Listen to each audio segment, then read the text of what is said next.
Jeg hedder Kim Løsgaard Andersen, og jeg har lavet en film, der hedder Hovedløs Begær, a.k.a. The Headless Lover.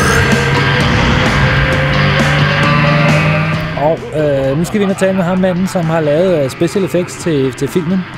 Det er ikke de computerbaserede effekter, det er dukkerne, det er blodet, det er det hele, der foregår i kameraet. Så hvis du ikke er interesseret, så klikker du bare væk. Nu!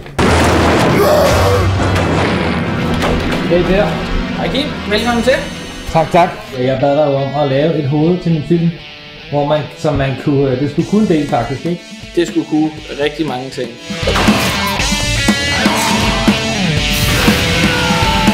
Ja, det hele starter sådan set med sådan et gipshoved, men det kan man jo ikke. Det er ikke fordi der bare ligger et gipshoved af Michael Carøe rundt omkring. Så det skulle vi starte med at lave.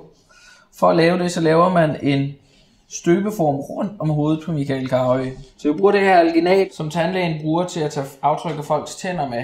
Og så har vi 3 minutter til at smøre hele hovedet ind og kommer ind i hjørner og kroge og det hele. Og vi kan se, I kommer også ind i Michaels mund. Og vi fik Michael, han blev simpelthen så afslappet, at hans læbe den faldt også helt ned, som I kan se. Han faldt i søvn. Han faldt næsten i søvn i processen. Man kan kigge nede ved næseborene, kan du se. Der lader vi et lille bitte hul være. Lidt større end næseborene, sådan så man kan trække vejret gennem næseborene, men munden er lukket. Når vi har lavet aftrykket, dækket ham ind i alginat, så lægger vi gipsgas udenpå. Da han skal ud igen, så laver vi en slis her om i nakken, og så trækker han hovedet baglæns ud. Så lukker vi det hele sammen igen, så fylder vi den op med gips, og så har vi det her, som vi kan arbejde videre med. Hele din film handlede om en slags tribute til Creepshow. Og der prøvede vi at bruge de samme teknikker og de samme måder, som man gjorde på Creepshow, for ligesom at ære Tom Savini, som dengang lavede effekterne. Så vi prøvede at følge hans idéer. Vi fandt også nogle øjne, som var lavet fra det samme firma og i den samme teknik, som var lavet i 80'ernes Creepshow-film. Men det skulle vi jo så ind og sætte ind i, og som I kan se, så ser Michaels på gipshovedet, der er de jo i. Så vi skulle først grave ud og sætte øjnene i begge sider, og plus vi skulle sætte læben anderledes igen, så han så mere død ud. Når vi så har sat øjnene i og sat læben der, hvor vi havde den, og gjort klar til tænderne, som skulle sidde i munden og sådan noget, så har vi lavet en ny afstøbning af ham.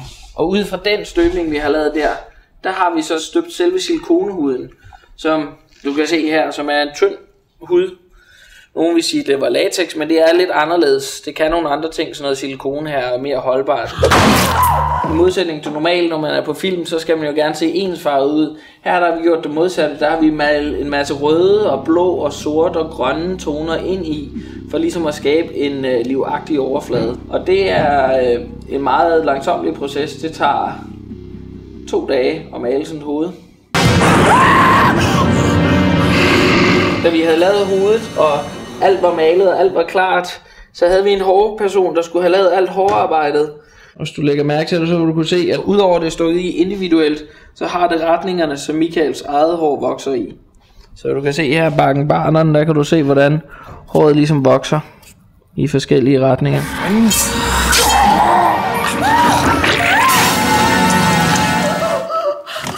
Vi kan ikke se det længere, men der var faktisk en masse blodtuber inde i hovedet og her i halsen, fordi Kim vil jo gerne have, at blodet det sprøjtede mange gange i løbet af filmen. Yeah.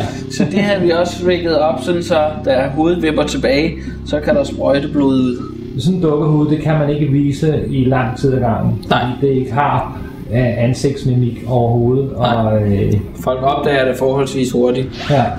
Så vi måtte snyde lidt pist og har faktisk sat Michael Carøes rigtige hoved, har vi computeren smidt ind over nogle steder.